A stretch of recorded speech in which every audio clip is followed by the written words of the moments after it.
जो इस वक्त सड़कों पर बैठ करके आंदोलन कर रहे हैं, एक नई क्रांति लाने की निश्चित तौर पर कोशिश कर रहे हैं। और महिलाएं जब क्रांति के लिए निकली हैं, देश में बड़ा बदलाव आया है, तो इनकी नींद ज़रूर टूटेगी। और 2022 में सरकार तो बनेगी निश्चित तौर पर समाजवादी पार्टी की। मैं यही बार बार कहती हूँ कि मैं उस पार्टी से बिलोंग करती हूँ जिसके मुखिया जो है वो धरती पुत्र के नाम से मशहूर है। तो हमारी पार्टी तो मुस्तकिल किसानों के लिए जो कदम उठाएगी और जो उठाती आई है वो सब देखेंगे। रही बात किसान आंदोलन की, तो जिस पार्टी की नज़र में अन्नदाता का सम्मान ना हो, उस पार्टी के लिए और क्या लफ्ज़ इस्तेमाल किया जा सकता है। देखिए, इसके अभी दिशा निर्देश राष्ट्रीय अध्यक्ष जी के यहाँ से नहीं आए हैं, लेकिन किसानों की तरफ पूर्णता समाजवादी पार्टी का ध्यान है और पूरी तरीके से हम किसानों का सहयोग करते हैं और उनका सपोर्ट करते हैं। क्योंकि समाजवादी पार्टी या राष्ट्रीय अध्यक्ष अखिलेश यादव जी की बात करें, उन्होंने ये साफ तौर पर कर दिया है कि छोटे दलों को साथ लेंगे, साथ लेकर के चुनाव लड़ेंगे। उसमें कोई भी छोटा दल वो आमंत्रित है, आ सकते हैं। तो इसके लिए थोड़ा सा समाजवादी पार्टी जो है प्रसपा को छोटे दल के तौर पे देख रही है या बड़े दल के तौर पे? अब अगर आप नंबर्स के हिसाब से देखें तो छोटा दल है।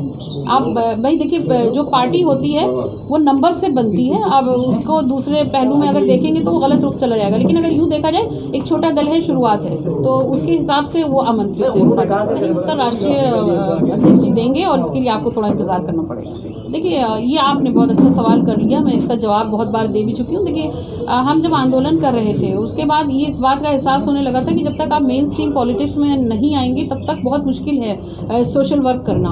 अब राजनीति के मतलब बदल गए होंगे, लेकिन हमने जो पढ़ा, हमने जो देखा है अपने पहलों को, तो उनको सोशल वर्क ही करते देखा है राजनीति में। तो राजनीति में आने का मेरा सीधा मकसद है लोगों की मदद करना, सहायता करना और उनके दुख सुख में खड़ा होना और उनकी बात को अपने राष्ट्रीय अध्यक्ष तक पहुँचाना। इसके लिए आपने सपा को ही क्यों चुना? देखिए, ये सवाल एक बहुत अहम सवाल है कि सपा को ही क्यों चुना।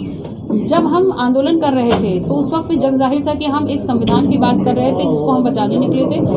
उस संविधान की बात में सेक्युलरिज्म, समाजवाद शब्द है जिसका पूरी तरीके से क्रियान्वयन अगर होता है तो वो इसी पार्टी में होता है। अगर समाजवादी पार्टी समाजवादी लिखती है अपने आप को तो वो वास्तव में समाजवादी है, समाजवाद को बढ़ावा देती है। इसलिए मुझे लगा कि, और सबसे बड़ी बात यह है कि ये एक ऐसी पार्टी है जिसके राष्ट्रीय अध्यक्ष तक आप प्रत्येक कार्यकर्ता सीधे जुड़ा हुआ है। तो मुझे लगा था कि इससे बेहतर विकल्प कोई नहीं हो सकता और मैं अपने इस फैसले से बहुत खुश हूँ। नहीं, मेरे पिताजी किसी राजनीति के फेवर में कभी नहीं रहे, लेकिन वो आंदोलन हो या हक बात कहने के फेवर में हमेशा रहे और हक बात करने के पीछे कोई वजह नहीं हो सकती है।